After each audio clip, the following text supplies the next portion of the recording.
আমি এই এই বিষয়টা নিয়ে বিডিআর হত্যাকাণ্ডের এই বিষয় নিয়ে এরপরেই আমি প্রেস ক্লাবে মিটিং করেছি, যেখানে ব্রিগেডিয়ার হান্নান শাহ স্যার ছিলেন প্রধান অতিথি। এবং দেখা গেল 2010 সালের 25শে ফেব্রুয়ারিতে যেদিন আমি মিটিং করলাম এই পিলখানা হত্যাকাণ্ডের সচিত্র পাওয়ার পয়েন্ট প্রেজেন্টেশন দিয়ে, এর পরপরই পরের দিনই আমাকে পুলিশের গোয়েন্দা বাহিনী থেকে আমাকে বিভিন্ন ধরনের প্রশ্ন করা হলো যে আমি যে কথাগুলো বললাম এটা কেন বললাম, কে আমাকে ইন্ধন দিয়েছে কিনা, বিভিন্ন ধরনের। আমি 2010 সালের মিটিংয়ে স্পষ্ট বলে দিয়েছিলাম যে পিলখানার হত্যাকাণ্ড, যে গণহত্যা চালানো হয়েছে, এটা একটা পরিকল্পিত হত্যাকাণ্ড। এটা বিডিআরের একটা অংশ, রাজনৈতিক অংশ হিসেবে শেখ হাসিনা, ব্যারিস্টার তাপস, শেখ সেলিম, তারা এবং ভারতের যে পরিকল্পনা, এই তিনটা পরিকল্পনার সম্মিলনে এই হত্যাকাণ্ড সংঘটিত হয়েছে। প্রথমত তাদের টার্গেট হলো বাংলাদেশ সেনাবাহিনীর স্ট্রেংথ এবং মনোবলকে দুর্বল করা। দ্বিতীয়ত হলো ভবিষ্যতে যেন কেউ এই রেজিমের বিরুদ্ধে কোনো ধরনের প্রতিবাদ না করতে পারে, সেটার ছিল। আর তাদের লক্ষ্য ছিল বিডিআর বাহিনীটাকে রক্ষী বাহিনীর আদলে গড়ে তোলা। তো এই পয়েন্টগুলো ইভেন আমি সেই দিনের মিটিংয়েই বলেছিলাম যে একজন কসাইকে যে টাকা অ্যাডভান্স করা হয়েছিল ডিজি এবং ডিডিজির বডিকে কেটে কেটে নিশ্চিহ্ন করে দেওয়ার জন্যে, সেটাও আমি সেদিন সেই প্রেস ক্লাব আমি উল্লেখ করেছিলাম যে এই ঘটনাটা কেন ঘটেছে, কারা ঘটিয়েছে। সেখানে আমি অসংখ্য হত্যাকারীর নামও বলেছিলাম সেই তো সেগুলো সব ডকুমেন্টেশন আছে। তো আমি হয়তো বিডিআরের যে কমিশন হয়েছে সেই কমিশনকে আমি এই তথ্যগুলো দিব আর কি। আমি তো আসলে 2006 সালে অবসরে গিয়েছি। আমি বিডিআরে ছিলাম 2003 থেকে 2006 সাল পর্যন্ত, এবং এই সময় আমি কয়েকটা জায়গাতে কাজ করেছি। আমি সাতক্ষীরা, আর ওখানে যে আপনার সুন্দরবন এরিয়া আছে, আমরা এখানে নীলডুমুর বলি আর কি। তো ওখানে ফার্স্ট ওয়ান রাইফেল ব্যাটালিয়ন ছিল, আমি ওয়ান রাইফেল ব্যাটালিয়নের অধিনায়ক ছিলাম। তো এরপরে আমি বিডিআর সেক্টর হেডকোয়ার্টারে, খুলনা বিডিআর সেক্টর হেডকোয়ার্টারে জিটি হিসেবে কাজ করেছি। এবং সর্বশেষ চট্টগ্রামের যে বাইতুল ইজ্জত আছে, আরটিসিএনএস রাইফেল ট্রেনিং স্কুল যেটা, সেখানে কাজ করেছি। আমি আসলে 2009 সালে তো অবসরপ্রাপ্ত হিসেবে গিয়েছি। আমি জাস্ট আমাদের সহকর্মীরা হত্যার শিকার হচ্ছে সেজন্য আমি গিয়েছিলাম। 25 তারিখে কি আপনার কাছে কোনো ফোন আসতেছিল বা আপনি কি খোঁজ পাচ্ছিলেন যে কার কি অবস্থা? হ্যাঁ, 25 তারিখে প্রথম ফোন পাই। আমার শ্বশুরবাড়ি হলো জিগাতলা। তারা প্রথমে আমাকে রিং করে বলে যে এখানে গোলাগুলি হচ্ছে। তো ঘটনার যখন সূত্রপাত, তো 25 তারিখে আমি আমার শ্বশুরবাড়ির এলাকা থেকে ফোন পেয়ে জানলাম যে এখানে বিদ্রোহ হচ্ছে। এরপরে কর্নেল ইলাহি, কর্নেল কুদরত এলাহি, ওর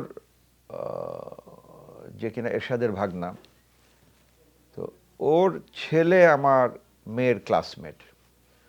তো ওর ছেলে আমাকে জানিয়েছিল, আমার মেয়েকে জানিয়েছে যে তার বাবা জীবিত আছে, কিন্তু হয়তো কোনো একটা মেন হোলের ভিতরে ড্রেনে বা কোথাও, কেন তার টেলিফোনটা ওখান থেকে নাকি কল আসতেছিল দুই একটা।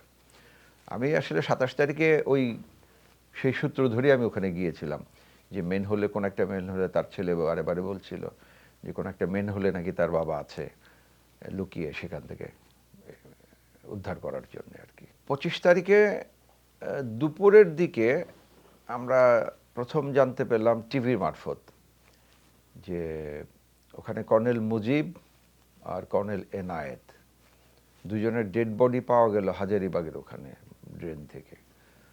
তখন প্রথম আমরা জানতে পারলাম, প্রথমে তো আসলে বিশ্বাস করতে চাইনি যে একটা বিদ্রোহ হবে, সেখানে হত্যাকাণ্ড কেন হবে, তাদের দাবি দেওয়া থাকতে পারে, আলোচনা হবে, সেটাই স্বাভাবিক। কিন্তু তারা যখন হত্যাকাণ্ডের ভিতরে গেছে, এটা তো তখন আমাদের কল্পনার বাইরে ছিল। কিন্তু বিকেলের দিকে গিয়ে স্পষ্ট হয়ে গেল যে না, আসলে এটা স্বাভাবিক কোনো বিদ্রোহ না, এটা পূর্ব পরিকল্পিত এবং এর শিকড় অনেক গভীরে।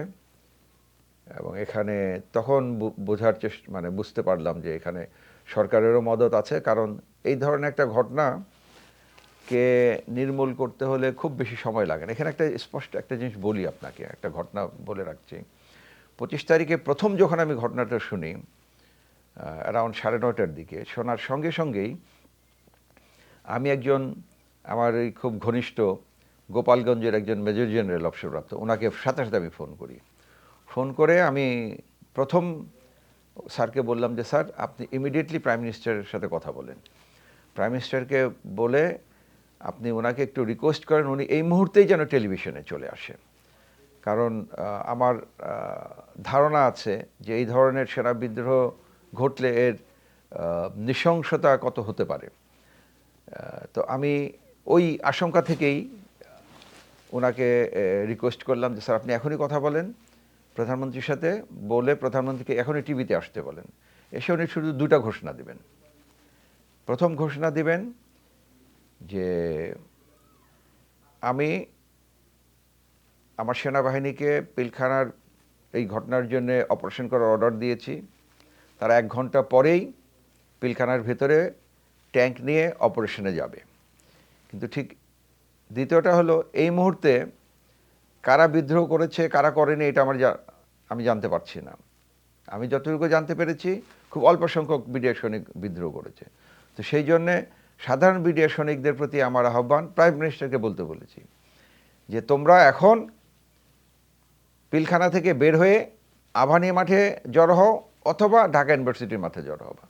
1 ঘন্টা পরে গিয়ে পিলখানার ভিতরে যে সমস্ত বিডিআর সদস্য অবস্থান করবে তাদেরকে আমরা বিদ্রোহী হিসেবে চিহ্নিত করব এবং 1 ঘন্টা পরে ট্যাঙ্ক নিয়ে সেনাবাহিনী অভিযান করবে।